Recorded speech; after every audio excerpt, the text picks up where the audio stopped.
아직도 게임을 그저 놀이로만 보시나요? 인문학적 관점으로 살펴보면 게임 속에 숨어있는 메시지가 보인다고 하는데요. 게임에 대한 오해를 풀고 세대 간격을 좁히는 시간입니다. 해시태그 게임 인문학 이경혁 게임 제너레이션 편집장과 함께합니다. 안녕하세요. 안녕하세요. 이경혁입니다. 네, 오늘 어떤 게임 이야기 해볼까요? 예, 한참 장마철인데 이제 장마 끝나고 나면 곧 또 휴가철이지 않습니까? 네. 이제 슬슬 휴가 계획 좀 보실 텐데 이런 휴가 계획 중에서도 어떤 분들은 요즘은 이제 홈캉스라고 하죠. 그냥 집에서 선풍기 틀고 수박 먹는 게 최고다.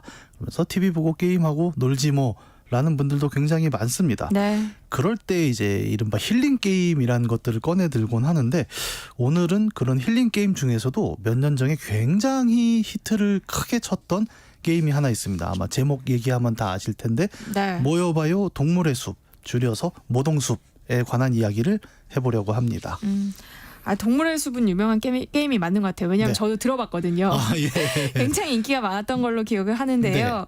이경혁 편집장님도 이런 귀여운 느낌의 게임을 하세요? 저는 직업상 하기 때문에 뭐 재미있어 한다기보다 다 하긴 합니다. 네. 이 게임을 제가 굉장히 기억을 하는 게 이 게임도 벌써 한국에 나온 지 한 4년이 넘었습니다. 그러니까 우리가 이거 굉장히 유명해라는 얘기를 최근까지도 듣고 있는데 4년이 됐다고 하면 다 놀라시는 게 그만큼 아직도 이 게임을 하는 분들이 많다는 이야기이기도 해요. 그리고 이 시리즈, 그러니까 모여봐요 동물의 숲이란 게임은 4년 전에 나왔지만 동물의 숲이라는 게임은 벌써 한 20년째 이어지고 있는 프랜차이즈이기도 해요. 네. 그런데 그전에는 한국에서 이 정도까지 유명하지는 않았는데 아무래도 발매 시기가 2020년 딱 우리가 그 코로나 팬데믹 한가운데의 그 발매 시기가 겹치면서 당시 우리 집 밖으로 못 나갔지 않습니까? 그런 분들이 그럼 게임으로라도 좀 꽃도 키워보고 벌레도 잡아보자 하면서 대유행을 하는 바람에 한국에선 굉장히 인지도가 크게 올라갔지요. 그때 정말 많은 분들이 하는 걸 봤던 것 같은데요. 네. 근데 생각해보면 왜 그렇게 인기가 있을까 싶을 정도로 게임 속에서 크게 뭘 하는 것 같지는 않아요. 예, 맞습니다. 우리가 일반적으로 이 코너에서 자주 얘기하지만 뭔가를 쏘고 공격하고 이런 게임 제가 얘기를 잘 안 하는데 네. 동물의 숲도 마찬가지예요. 그럼 동물의 숲이면 동물을 숲에서 총으로 쏘나? 이제 절대 그런 게임이 아닙니다. 네. 오히려 동숲하는 사람한테 물어보기도 해요. 야, 그건 뭐 하는 게임이야? 라고 물어보면 이분들이 자기는 굉장히 재밌게 하면서 네. 설명을 잘 못합니다. 잘 보면. 이거 그냥 열매 따고 조개 주워. 그리고 그게 다야? 라고 물어보면 정말 그게 다야? 라고 얘기를 하는데 네. 실제로 게임 내용이 이게 다예요. 그러니까 어느 휴양지 무인도 같은 섬에 가서 정말로 조개 줍고 낚시하고 뭐 꽃에 물이나 주고 뭐 이런 걸 하는 게 전부인 게임이기도 합니다. 네. 얼핏 들었을 때는 좀 지루할 수도 있을 것 같거든요. 네. 근데 이게 게임이 되는 이유는 뭘까요? 이게 참 신기하죠. 뭔가 다이나믹한 게 하나도 없고 유유자적하고 누가 시키지도 않는데 이게 어떻게 재밌을까라고 얘기를 하는데 네. 우리가 이런 장르를 힐링 게임이라고 불러요. 힐링이란 말이 느낌이 약간 그렇잖아요. 뭔가 바쁘게 움직이기보다는 조금 긴장을 내려놓고 편안한 마음으로 유유자적한 어떤 순간을 보내는 것이다 라고 이야기할 수 있겠는데 예를 들어 뭐 명상 같은 것도 있겠고 아니면 산책 같은 것도 있겠습니다만 게임도 이런 힐링, 명상 같은 순간을 게임으로 즐길 수 있다라고 나오는 게 힐링 게임들이죠. 그래서 동숲도 정말 아무런 위험한 상황이 없습니다. 뭘 해도 죽지를 않아요. 제일 위험한 게 아마 벌한테 쏘이는 정도인데 그냥 얼굴이 붓는 걸로 끝나고 맙니다만 네. 다만 아무리 힐링 게임이라고 해도 이게 사시사철 조개만 좋을 수는 없지 않습니까? 그러다 보니까 몇 가지 요소들은 조금 들어가 있어요. 이를테면 가장 인기 있었던 컨텐츠가 방 꾸미기입니다. 그러니까 처음에 자기 숙소를 하나 받게 되는데 이 처음엔 텐트예요. 그래서 그냥 랜턴 하나밖에 놓을 수 없는데 점점 게임을 하면서 집이 커집니다. 그래서 단칸방이 생기고 방 2개에 마루가 붙고 막 이러다 보니까 넓은 집이 생기면 우리가 어떤 욕심이 나냐면 인테리어를 좀 해보자라는 예쁘게 꾸미고 싶죠. 그렇죠. 그래서 다양한 벽지, 장판, 가구 같은 걸 이제 자기가 만들 수 있게 돼요. 근데 만들려면 재료가 필요하잖아요. 근데 이 재료가 조개, 벌레, 물고기 이런 것들인 거죠. 그래서 생각보다 심심하지는 않습니다. 뭔가를 그냥 주우면서도 야 이걸 몇 개 모으면 내가 뭐 별 모양 벽지를 한번 붙일 수 있겠구나. 이런 재밌는 생각들도 하게 되는 거고 또 이렇게 만들어진 공간을 자기 혼자 보는 게 아니라 친구들에게 공개할 수도 있어요. 네. 이 게임이 팬데믹 때 유행했던 것 중에 하나가 이 부분이죠. 친구네 섬에 놀러 갈 수 있다. 비록 랜선 여행이긴 하지만 실제로 부릅니다. 나 이번에 새로 어떤 가구 넣었어. 한번 보러 와 하면 정말로 비행기 타고 친구가 내 옆섬으로 넘어오거든요. 와서 네. 같이 그냥 와 구경하고 노는 거예요. 근데 이게 무슨 재미야라고 하는데 너무 재밌습니다. 생각보다. 왜냐하면 당시에는 우리는 정말로 친구네 집에 갈 수가 없었거든요. 시기적인 상황을 떠나서도 굉장히 아기자기한 재미들은 잘 갖춰져 있었죠. 아까 얘기한 대로 너무 예쁜 가구가 하나 있는데 난 2개째야. 그러면 친구한테 보낼 수도 있는 거예요. 그거 받으면 또 굉장히 기분이 좋습니다. 그래서 굉장히 아기자기하고 유유자적한 어떤 순간들을 게임으로 만들어내면서 2020년대에 정말 폭발적인 인기를 끌었던 게임이 동물의 숲이죠. 제 친구가 아이 친구 엄마들과 네. 이 게임을 하면서 그렇게 친목도모를 하더라고요. 엄청 잘 되죠. 그게 선물을 보낼 때 메시지도 쓸 수 있거든요. 그런 메시지 오면 굉장히 감동을 받습니다. 인기 게임이긴 하지만 그래도 잘 모르시는 분들도 분명 계실 수 있으니까요. 게임에 대해서 좀 더 설명을 해주시면 좋을 것 같아요. 네. 게임 이름이 동물의 숲이잖아요. 네. 그러니까 동물들도 좀 나오는 거예요? 그렇죠. 아니 왜 조개 껍데기만 나오는데 왜 동물의 숲이냐라고 생각을 하시겠지만 네. 크게 2가지의 동물이 나옵니다. 하나는 아까 얘기한 어떤 수집의 대상으로서의 동물들이 있어요. 곤충, 물고기, 그다음에 화석 같은 것들도 나오게 되는데 조금 초반부를 진행하다 보면 이런 내가 모은 그 동물이나 화석들을 수집할 수 있는 박물관하고 수족관이 세워집니다. 그래서 그 수족관에 좀 들어가 보면 놀라요. 정말 우리 아쿠아리움이라고 하죠. 그런 대규모 네. 수족관처럼 해놓고 내가 그동안 잡은 물고기들이 다 거기 움직이는 거예요. 그래서 아이들이 엄청 좋아했습니다. 당시에. 저도 산갈치를 거기서 처음 봤어요. 얼마더라? 5m짜리? 그걸 네. 제가 이렇게 넣어놓고 있더라고요. 그리고 이런 물고기들이 또 잘 바뀝니다. 예를 들어 게임의 시간이 실제 현실의 시간과 똑같이 흐르는데 겨울에만 잡히는 물고기가 있고 네. 여름에만 잡히는 물고기가 있어요. 그래서 다 모으려면 1년 내내 플레이를 해야 됩니다. 그리고 안 좋은 동물들도 나옵니다. 예를 들어 게임을 접속을 오래 안 하다가 간만에 들어오잖아요. 그럼 집에서 바퀴벌레가 나와요. 그래서 그걸 치워야 되기도 하고. 저는 개인적으로 제일 놀랐던 게 아들하고 같이 했는데 네. 봄에 냇가에서 올챙이를 잡은 적이 있습니다. 이게 늦여름 되면 개구리로 바뀌더라고요. 그래서 이것까지 해놨구나라고 놀란 적이 있었고, 이런 동물들, 수집하는 재미가 있는 첫 번째 동물들이 있고, 사실 게임 제목에 나오는 동물의 숲의 동물은 2번째 의미인데요. 섬에 혼자 지내면 굉장히 적적하지 않습니까? 그래서 친구들이 오는데 이 친구들이 다 동물이에요. 그러니까 사슴 모양, 돼지 모양 이렇게 와 있는데 성격들이 다 또 제각각입니다. 그래서 내가 섬을 좀 꾸며놓으면 나 그 섬에 가서 살아도 돼? 라고 해서 친구들이 놀러 오게 되는데 네. 거기 눌러 살거든요. 근데 가상의 동물이긴 하지만 성격들이 워낙 뚜렷하다 보니까 또 플레이하는 사람들이 난 얘 싫어 해서 쫓아내기 이런 걸 하기도 하고, 그래서 자기 마음에 드는 동물들로 섬 마을 주민을 꾸미기 이런 게임의 방식들도 있기도 하죠. 그래서 게임 이름이 동물의 숲인 거죠. 그런데 우리나라 사람들이 이런 힐링 게임 동물의 숲마저도 네. 너무 빠르게 클리어해버려서 유명해졌다고 하더라고요. 80년대 빨리빨리가 어디 가겠습니까? 이른바 요즘은 K-한류라고 해서 해외에서 워낙 한국의 인지도가 높긴 한데 한 90년대에도 이미 게임하는 외국인들은 한국 게이머의 존재를 알고 있었어요. 네. 그러니까 뭘 해도 쟤네들은 죽을 것 같이 한다. 다 자기가 빨리 해놓고 이 게임 할 거 없다고 떠든다.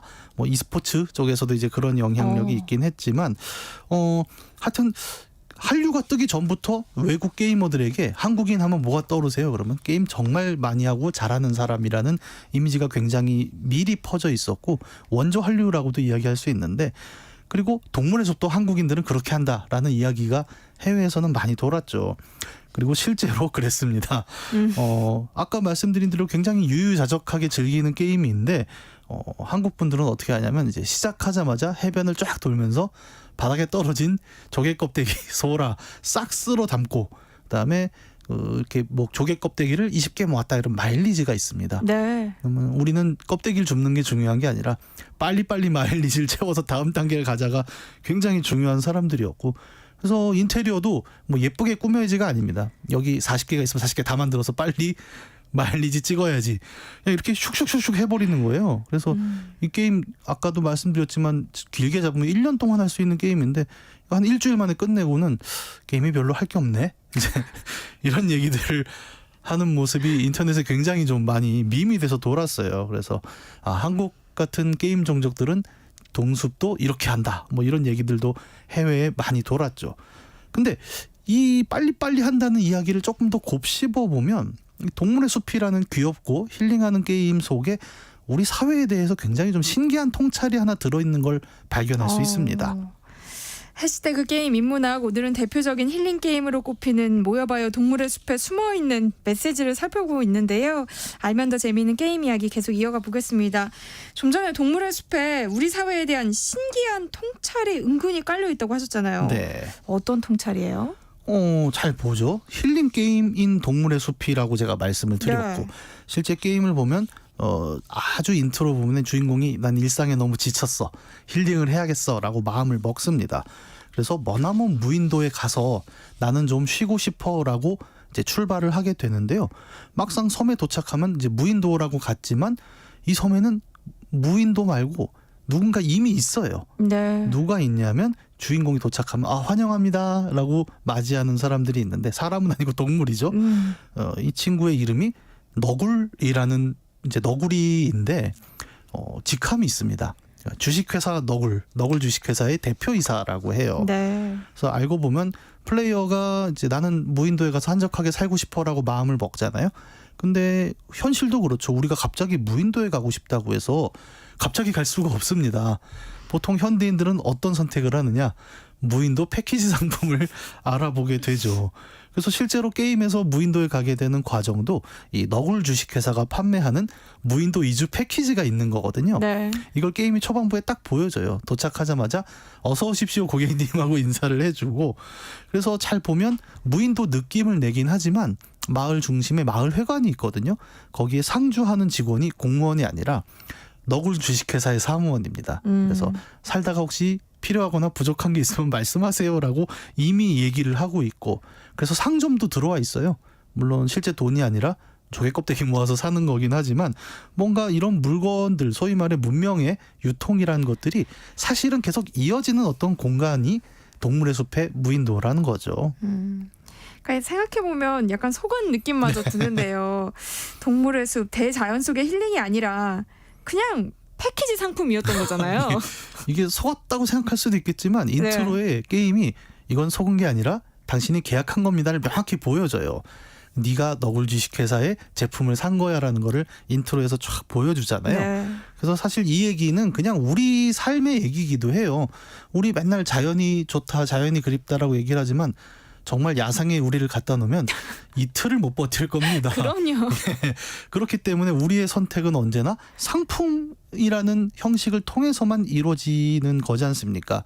게임이 이 부분을 굉장히 잘 보여주는 거죠. 정말 너희 자연을 좋아하고 자연에 가고 싶어? 하지만 너희는 이미 자연에 갈 수 없는 사람들이잖아. 그래서 그 설명력을 만들기 위해서 우리에게 익숙한 방식, 여행사의 패키지 상품으로 무인도에 들어갔다라는 걸 보여주는 거죠.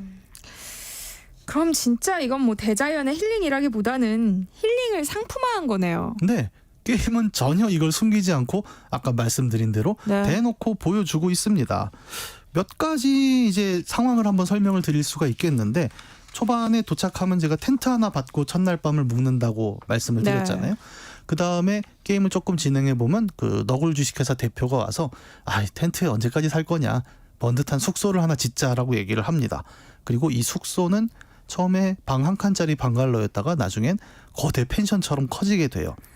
그런데 상식적으로 우리가 건물을 하나 올린다는 건 돈도 많이 들고 시간도 많이 들지 않습니까? 근데 무인도에 나 혼자 가서 조개 껍데기 줍는 걸로 어떻게 건물을 올리겠어요. 그래 이런 걱정을 하게 되니까 우리 너굴 주식회사의 너굴 대표가 걱정하지 마세요. 돈이 많이 들거든요. 하지만 저희가 미리 대출해 드립니다라는 얘기를 합니다. 그래서 굉장히 거대한 숙소를 갖게 되잖아요. 근데 아무 걱정하지 마세요. 저희가 다 대출해드리고 무이자예요라는 얘기를 해요. 그러면 이자는 그 대출금은 어떻게 갚을까요? 그러면 아까도 얘기했던 대로 조개 껍데기를 많이 모으시고 네, 물고기를 많이 잡으시면 됩니다라고 이야기를 합니다. 그래서 이 게임은 우리가 알고 있는 부동산의 구조를 그대로 가져가요. 좋은 집이 갖고 싶어? 먼저 대출을 받아. 라는 형태로 그냥 우리 삶이 무인도에 더 씌워진 형태가 되는 겁니다.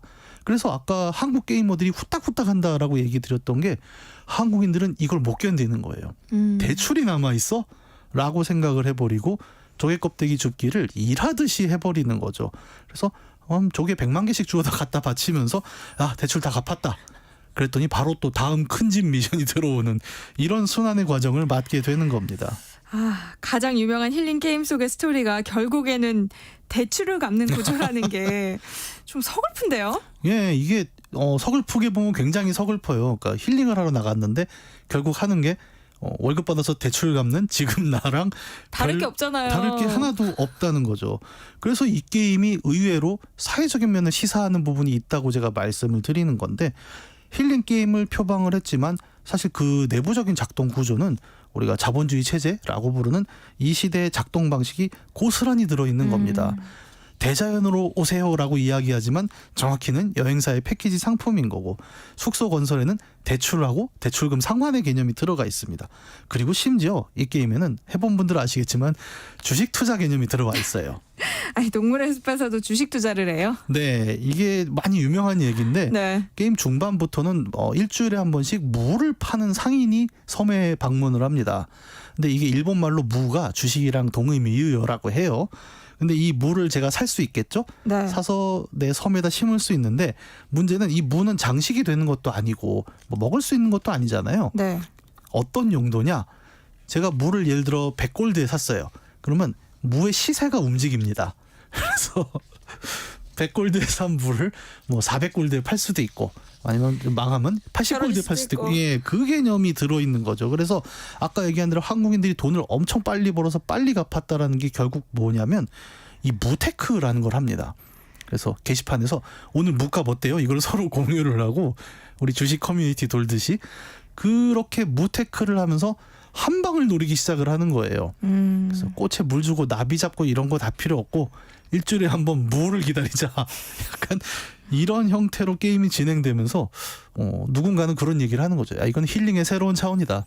주식하다 힘든 분들이 여기 와서 무테크로 힐링 받고 간다라는 얘기도 나오고 있는 거죠. 평화롭고 좀 아름다워 보였던 힐링 게임이었는데 이야기를 듣고 보니까 좀 다르게 보이네요. 예, 저는 이제 게임 연구를 하는 사람이니까 이렇게 좀 여러분의 희망을 깨는 이야기를 하고 있지만 그럼에도 불구하고 동물의 숲은 훌륭한 힐링 게임이라고 생각을 해요. 네. 느긋하게 하시면 정말 이만한 힐링도 없다고 생각을 합니다. 다만 이제 사회학적 관점에서 이 게임을 바라보다 보면 아까도 말씀드린 대로 대단히 독특한 통찰이 하나 나오는 게 우리가 쉰다는 것이 얼마나 사실은 상품적인 쉼인가라는 이야기를 이 게임은 강하게 풍자하고 있기도 해요. 우리는 TV 광고도 그렇잖아요. 휴양지 혹은 나의 집 이런 광고들을 보면 엄청나게 자연, 친화, 힐링이 강조되지만 결국 그것들은 우리가 돈으로 사야 하는 상품이라는 거잖아요. 그리고 너무 비싼 경우 뭐 집이 대표적이지만 내가 내 돈 갖고 집 살 수가 없지 않습니까? 네. 그리고 대출을 받는 순간 결국 금융권이라는 제도 안에 들어가게 되는 거고요. 이런 구조 안에서 뭐 내가 무인도에 한적한 무인도에서 산책을 한다는 게 사실은 이 게임은 살짝 비틀어 주는 거예요. 너 되게 유유자적하지. 근데 너한테 남은 대출금이 얼마야? 라는 거를 은근슬쩍 깔아놓고 있는 거거든요. 아주 평화로워 보이는 무농사. 는 사실은 계속 상승과 하락을 반복하는 장에서 평화로워 보이지만 누워서 계속 내일 무값이 얼마지를 생각하게 만드는 이런 과정들을 계속 보여주고 있는 겁니다. 그래서 동물의 숲은 저는 여전히 훌륭한 힐링 게임이라고 생각을 해요. 하지만 이 제작자들이 힐링이란 걸 그냥 두진 않았다는 생각을 합니다. 정말 여러분 편안히 쉬고 계세요. 하지만 우리 시대의 편안한 힐링이란 건 보통은 쇼핑으로 만들어지죠. 라는 얘기를 굉장히 매력적이고 또 유쾌하게 풀어낸 나름 시사적인 게임이 아니었나라는 생각을 하고 있습니다. 김미진 님도 네. 동물의 숲 게임 하시나 봐요. 예. 자연에 가고 싶지만 백화점은 필요하죠. 그렇습니다. 많은 게임들이 그 얘기를 요즘 많이 해요. 그러니까 네. 예를 들어 백화점이라는 컨셉. 요즘 백화점들 중에는 아웃렛이라는 개념으로 시내가 아니라 교외로 나가는 경우를 볼 수 있습니다. 네. 그러면 도시인들의 일상 중에 힐링은 뭐냐면 교회로 나가서 쇼핑하는 거거든요. 아, 와닿습니다. 네. 산에 가고 싶지만 네. 인간이 만들어놓은 산책로가 있는 산을 가고 싶지 그렇죠. 야생의 산에 가고 싶은 건 아니잖아요, 우리가. 잘못 가면 위험합니다. 그렇죠. 네, 해시태그 게임 인문학 오늘 이야기는 여기서 마무리하겠습니다. 이경혁 게임 제너레이션 편집장님과 함께했습니다. 고맙습니다. 감사합니다. 네, 세상의 모든 정보